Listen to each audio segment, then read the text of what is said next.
What if one single decision by the most powerful Republican in Congress left nearly 800,000 Americans without a voice overnight? What if a federal judge didn't just disagree, but openly said the Speaker of the House abused his power? That's exactly what just happened. And the fallout is sending shockwaves through MAGA world. This was an a quiet ruling buried in legal paperwork. This was a courtroom moment that blew the doors off Washington.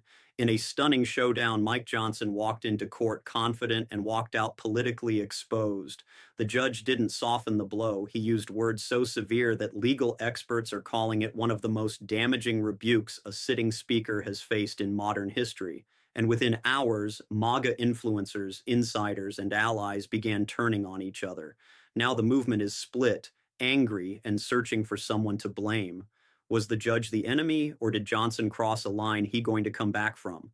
Stay with me because what happened next could change how power works in Congress forever.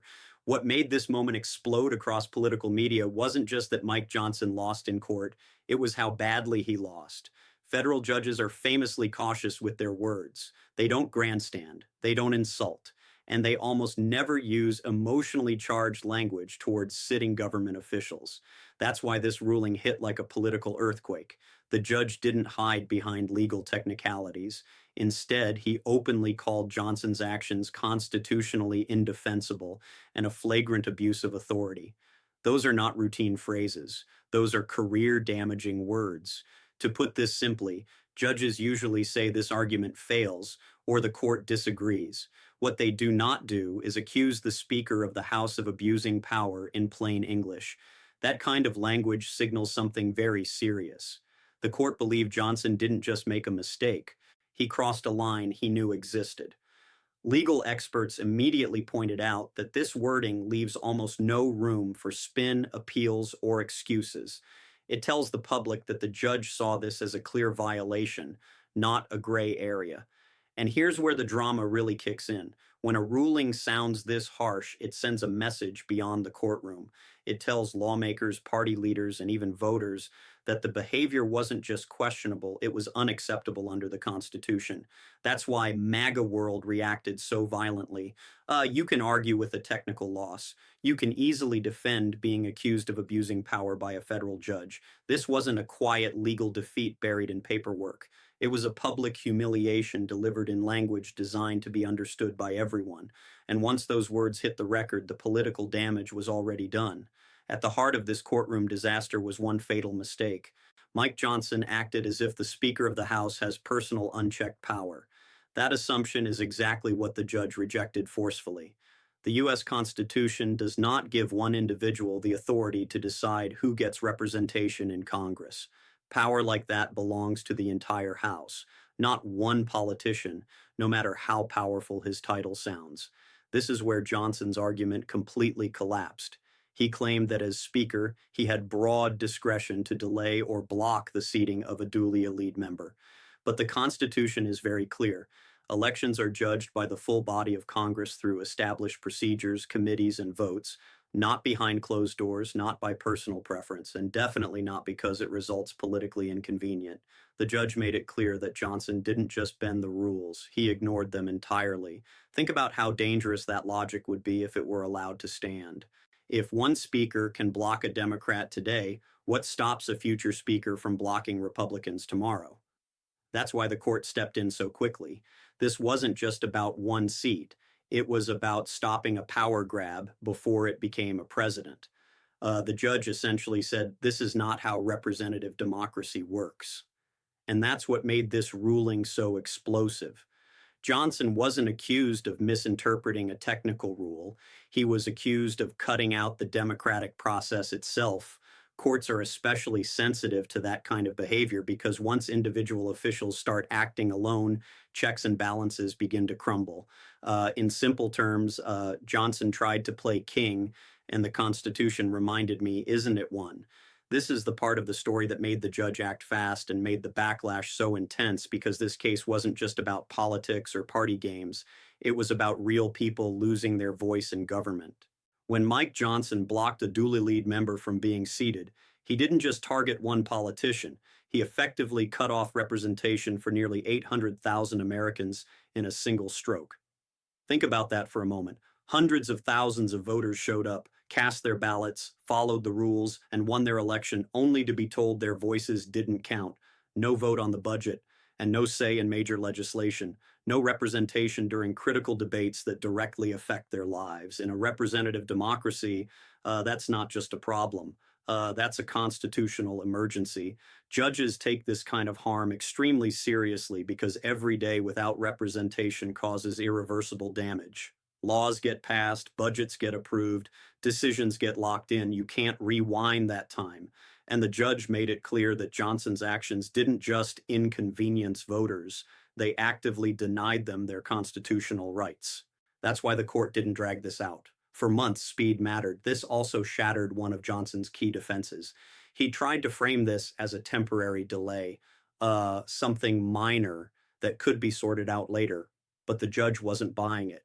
When nearly 1 million people are left without a voice, there's nothing minor about that. The harm was happening in real time.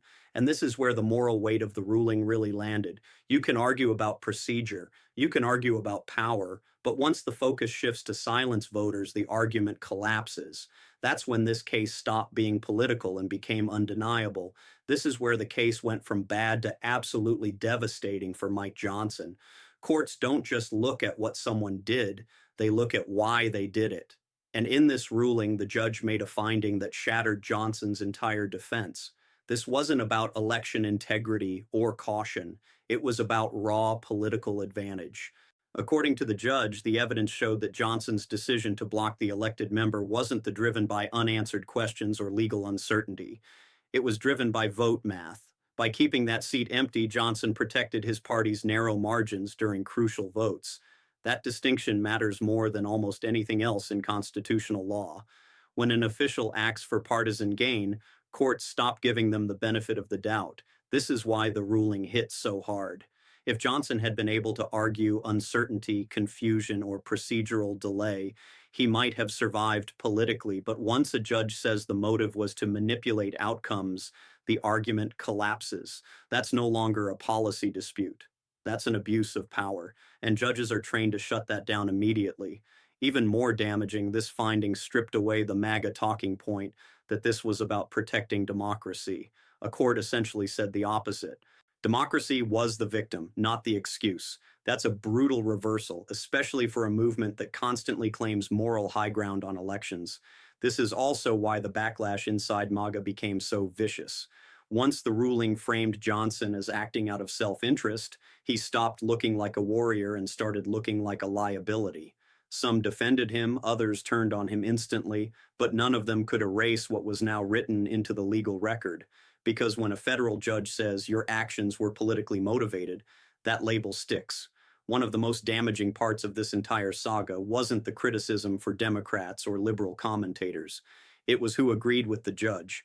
When conservative legal experts started saying the ruling was correct, Mike Johnson lost the last line of defense he had in politics. You can survive partisan outrage. What you cannot survive is losing your own side's legal credibility. Several right-leaning constitutional scholars and former federal prosecutors publicly admitted what many were already thinking. Johnson's argument was legally doomed from the start. They pointed out that the Constitution is not vague on this issue. When voters elect someone, that person is seated unless the entire House follows formal procedures to challenge the election. Skipping those steps isn't a clever tactic. It's a violation, and conservative lawyers know that as well as anyone. This mattered because it shattered the MAGA narrative of a rogue judge or deep state plot. That argument only works if your own experts back you up. But when conservative analysts say no, this judge got it right, the story collapses. Suddenly, this wasn't left versus right, it was law versus overreach. What made it even worse was how blunt these critiques were. Some conservatives openly said that any competent lawyer should have warned Johnson he would lose. That's devastating because it reframes the loss as avoidable incompetence, not bad luck. It suggests this wasn't a trap, it was a reckless gamble. And once that idea took hold, MAGA anger shifted direction. And instead of uniting against the court, Parts of the movement turned inward, asking why their speaker walked straight into a legal buzzsaw. That's when loyalty started cracking. Because when even your own side admits you were wrong, outrage turns into blame, and blame is politically fatal. What happened after the ruling might be even more damaging than the ruling itself. Instead of uniting behind Mike Johnson, Magaro fractured instantly. Within hours, conservative media, influencers, and activists were openly fighting each other. And that kind of public infighting is a nightmare for any political movement built on loyalty and discipline. One faction went into full attack mode against the judge. They claimed the ruling was part of a deep state conspiracy, demanded Johnson ignore the order, and called for open defiance of the courts. This group saw the decision not as a legal loss, but as a declaration of war. To them, backing down would mean surrender. The rhetoric got loud, emotional, and extreme, and it spread fast. But another faction turned their anger directly on Johnson himself. Instead of seeing him as a victim, they saw him as weak. They argued he never should have let the issue reach a courtroom in the first place. In their eyes, a real MAGA fighter doesn't lose, especially not this publicly. Some even questioned whether Johnson deserved to remain Speaker at all. That's a stunning reversal for someone who was supposed to be Trump's most reliable ally in Congress. This split created an impossible situation. If Johnson follows the court order, he enrages the defiance crowd. If he resists, he risks further legal humiliation and deeper damage. There is no path that satisfies everyone, and MAGA knows it. That's why the reaction turned chaotic instead of coordinated. And here's the key takeaway. Movements built on absolute loyalty don't handle failure well. The moment a leader shows weakness, unity collapses. What we're watching isn't just outrage. It's as a movement struggling to decide who to blame when the system says no. By now, this story feels familiar because it is. What's happening to Mike Johnson fits a repeating pattern that has defined modern megapolitics. Total loyalty is demanded, but failure is never forgiven. You could defend the movement every day, echo every talking point, and sacrifice your own reputation, but the moment you lose, you're on your own. Time and time again, leaders who tied themselves completely to Trump learned this the hard way. The rule is simple and brutal. Results matter more than loyalty. As long as you're winning, you're protected. The second the courts, the system, or reality push back, the movement turns cold. Excuses disappear, support evaporates, and suddenly you're the problem. Johnson followed the playbook perfectly. He positioned himself as the most reliable MAGA ally in Congress. He blocked, delayed, defended, and echoed without hesitation. But none of that mattered. Once a federal judge rolled against him overnight, loyalty turned into suspicion. Strength turned into weakness, and devotion turned into doubt. What makes this pattern so dangerous is that it creates reckless decision-making. Leaders feel pressure to push boundaries, ignore warnings, and gamble big because backing down looks worse than losing. That's likely what happened here. Johnson didn't just miscalculate the law, he miscalculated the movement. He assumed loyalty would protect him. History says otherwise. And once MAGA senses vulnerability, it doesn't close racks. It searches for a scapegoat. That's exactly what we're seeing now. Some are Cohen Johnson betrayed, others are calling him incompetent, very few are defending the decision itself. This is why this moment matters beyond one court case. It exposes a system where leaders are encouraged to go too far, then abandon when consequences arrive. Johnson didn't just lose a legal fight. He stepped into a political machine that consumes its own when things go wrong. This ruling didn't just hurt Mike Johnson. It set a warning shot to every future Speaker of the House. That's why MAGA insiders are panicking, because what the judge really did here was close a door that some in Congress quietly hoped to keep open. The message was clear. You cannot manipulate representation for political convenience, and courts will step in if you try. Before this case, there was a dangerous gray area some leaders believed they could exploit. Delay long enough, claim uncertainty, hide behind procedure. But the judge stripped all of that away by clearly stating that unilateral action by a speaker is unconstitutional. The court created a legal guardrail. Any future speaker who tries the same trick now faces an even faster, more brutal shutdown. With this case as precedent, that's a nightmare scenario for hardliners because precedent doesn't just apply to one party or one moment, it applies forever. This ruling makes it dramatically harder for any speaker, Republican or the Democrat, to block an elected member simply because the math is inconvenient. And that's exactly why MAGA World is furious. This wasn't just a loss, it was a rule change they can't undo. What really stings is that Johnson didn't just fail. He failed in a way that protects the system from similar abuse going forward. Courts don't often step this firmly into congressional power disputes unless they see real danger, and here the danger was obvious. If this tactic worked once, it could work again. The judge stopped that chain reaction before it started, so while Johnson may eventually see the member move on, the damage remains. This case will be cited, studied, and used as a barrier against future overreach, and for a movement that thrives on testing limits, that might be the most explosive consequence of all. In Washington, perception is power, and after this ruling, Mike Johnson didn't just lose a case, he lost authority. Speakers survive tough votes and partisan fights all the time. What they don't survive easily is being publicly embarrassed by a federal judge. That kind of loss follows you into every closed door. Meeting every negotiation and every leadership test that comes after strength as speaker isn't just about the gavel. It's about projecting control, competence, and judgment. This ruling undercut all three. When a judge says you abused your power, it signals to lawmakers, including members of your own party, that you miscalculated badly. And once colleagues start questioning your judgment, your leverage evaporates. This matters because Johnson is already leading with one of the narrowest majorities in modern history. Every vote counts. Every internal disagreement matters. After this ruling, moderate Republicans have covered to push back, hesitate, or distance themselves. They can point to the court loss and say, this is exactly the kind of chaos we can afford. That weakens Johnson's hand before he even opens his mouth. It also changes how Democrats deal with him. Negotiations aren't just about policy, they're about who feels pressure. And right now, Johnson looks like the one on the defensive when a judge has already ruled that you cross constitutional lines, your threats carry less weight, and your tactics look riskier. Worst of all, this weakness is visible. It's not whispered, it's documented, it's in a court record. Political opponents don't even need to attack, they can just quote the ruling. In leadership politics, nothing is more dangerous than looking unsure, cornered, or exposed. And after this courtroom showdown, Johnson didn't walk out as a fighter.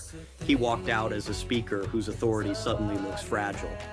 This is where the consequences stretch far beyond Mike Johnson himself, because this ruling is now political ammunition. Democrats won't need to exaggerate or spin anything. They can simply point to a federal court decision and say Republicans tried to deny voters their rightful representation and got shut down for it. That's a devastating message, especially in an election cycle already dominated by concerns about democracy and rule of law. Voters don't follow procedural fights closely, but they do understand fairness. And this case is easy to explain. People voted, won, and were blocked anyway. That storyline cuts through partisan noise. It doesn't sound extreme, it sounds wrong. And when a judge backs that up in writing, it carries weight, especially with independents and moderate Republicans who value stability over chaos. This is particularly dangerous for Republicans in swing districts. Candidates will be forced to answer uncomfortable questions. Do you support what your speaker did? Do you agree with the judge? Should one politician be able to silence an entire district? Those aren't easy questions to dodge without alienating someone. Any answer risks angering either the MAGA base or general election voters. Older voters, in particular, tend to react strongly to institutional breakdowns. They remember norms, they care about process, and when they hear that a court had to step in to stop a power grab, it reinforces fears that politics has gone too far. That's not a winning environment for a party trying to expand. It's coalition. Worst of all, for Republicans, this story doesn't to expire. Court rulings don't disappear after a news cycle. They resurface in ads, debates, and campaign mailers long after the headlines fade. The phrase flagrant abuse of authority will still be there in black and white, waiting to be quoted.